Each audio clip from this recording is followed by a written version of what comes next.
हमरा छोड़ के जहिया तू जेबही के जान, हमरा छोड़ के जहिया तू जेबही के जान। तोरा बोले खातिर खोलबो पान के दुकान, तोरा बोले खातिर खोलबो पान के दुकान। हमरा छोड़ के जहिया तू जेबही के जान, हमरा छोड़ के जहिया तू जेबही के जान। तोरा बोले खातिर खोलबो पान के दुकान, तोरा बोले खातिर खोलबो पान के दुकान।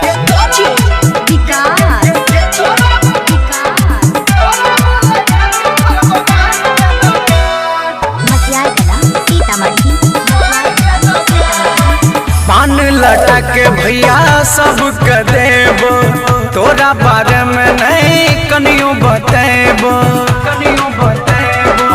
पान लटा के भैया सबके देबो, तोरा बारे में नहीं कनियो बतेबो। याद गे तो तोहर देख लेबो फोटो, कहियो न जान हमर दिलो गे रोतो, कहियो न जान हमर दिलो गे रोतो। बंद भले अब जैसे दारू के दुकान, बंद भले अब जैसे के दारू के दुकान। तोरा भूले खातिर खोलबो पान के दुकान, तोरा याद में खोलबो हम पान के दुकान।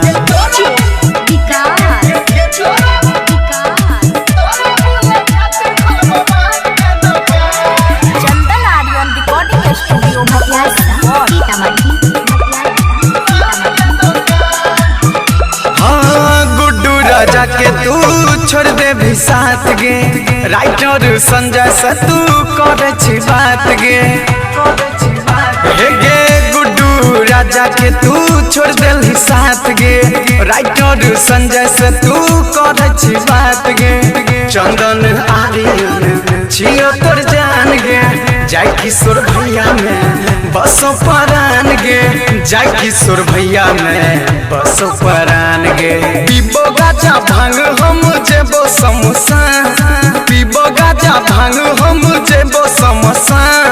तोरा बोले खातिर खोलबो पान के दुकान, तोरा बोले खातिर खोलबो पान के दुकान। जहिया तू छोड़ के जेबही गे जान, हमरा छोड़ के जहिया तू जेबही गे जान। तोरा बोले खातिर खोलबो पान के दुकान, तोरा बोले खातिर खोलबो पान के दुकान।